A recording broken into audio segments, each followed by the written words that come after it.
Hey, it's Scotty. I got an email from George, and he was concerned about an episode of Daniel Tiger's Neighborhood, which is a kids' cartoon on PBS. And he said that in that episode, the most recent episode, there was a guinea pig featured, and that they were showing improper care, and that the cage setup and everything that they had for this guinea pig was not appropriate, and that the guinea pig was living alone, and that he thought that it just sent the wrong message.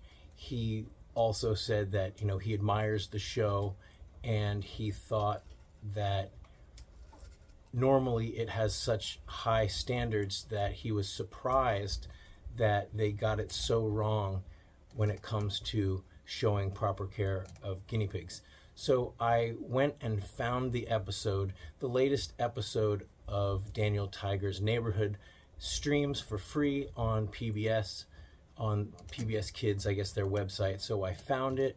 I'll put a link in the description. The episode is called Prince Wednesday's Pet, and I will include some clips here. So let's take a look at it and let's see what he's talking about. My new pet guinea pig, Cece. Yep, alright. Guinea pig's in an aquarium. There's no hay. Guinea pig's house is a flower pot. Guinea pig has a water bowl. Not off to a good start. Whoa, look at Cece go. I think she wants to run around. Can you take Cece out of her cage, Dad?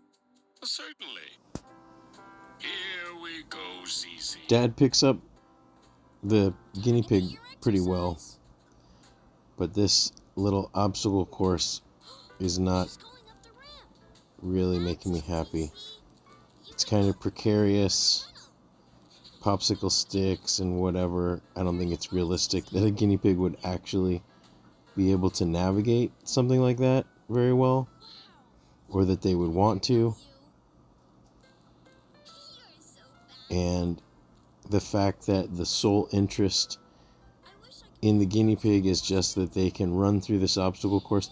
I do think the guinea pigs love tunnels, and I have seen plenty of piggies really enjoy navigating through tunnels and exploring things like that. I don't think this is a very good representation of what those things are.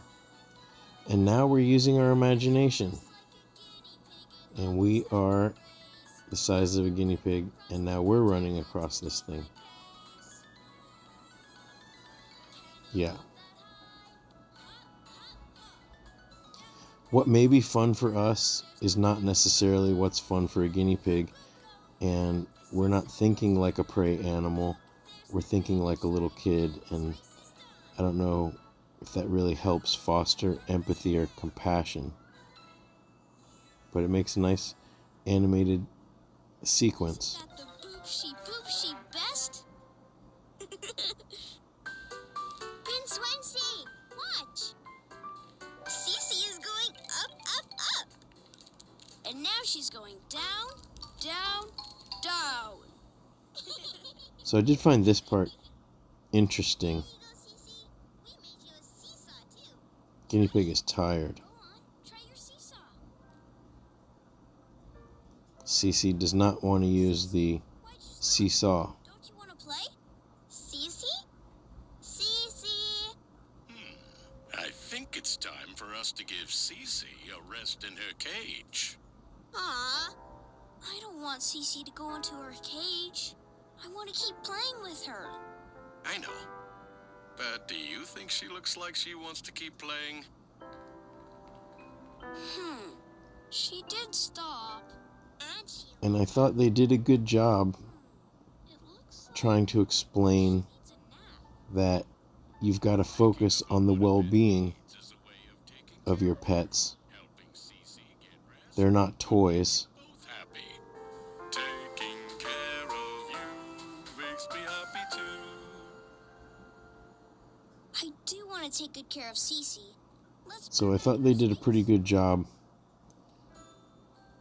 with that aspect of compassion.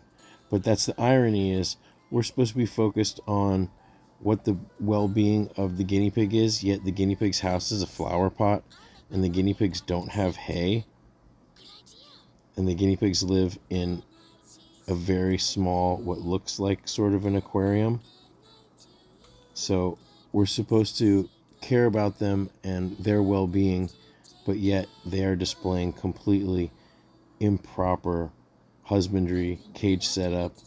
Everything about the cage is basically wrong. It looks like the bowl is not full of guinea pig pellets, but rather sort of like a seed mix. I mean, it's impossible to tell, but clearly there's no hay. So the one thing I'll say is that the kids that are of the age that they're watching this, their parents will certainly be responsible for, and they're going to be the ones that are going to help get the guinea pig. Guinea pig lives alone. Guinea pig shouldn't be alone. So I think that I would hope that the PBS KIDS parents involved in this situation would learn about proper care, hopefully figure it out. But if they're going off of what pet stores say, just like the cartoon seems to have, then everybody completely missed it. And that's just going to lead to more guinea pigs living in crappy situations and people having bad experiences. So I have mixed feelings about this episode. Like I said, I think some of the sentiments about being concerned with the well-being of your pets and what they're thinking and feeling is really important, which in some ways was very ironic considering that they didn't have a proper cage set up, they didn't have hay in the cage, they didn't have nearly enough space for what we would recommend for a guinea pig. The guinea pig didn't live alone.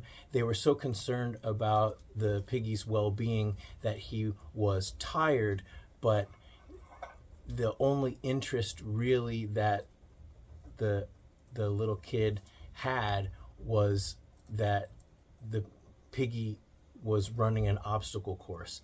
And I love my racetracks that I've given Pipsqueak and the bridge and things that I've given my piggies, but it is for them to use to go to visit their friends as they want to, and it's not just an obstacle course for my amusement.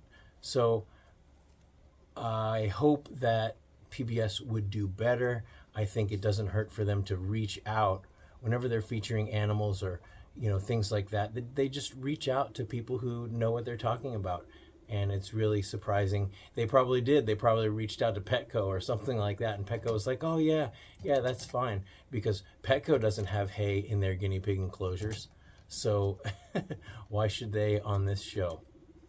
Anyway, let me know what you think in the comments. Are you familiar with this show?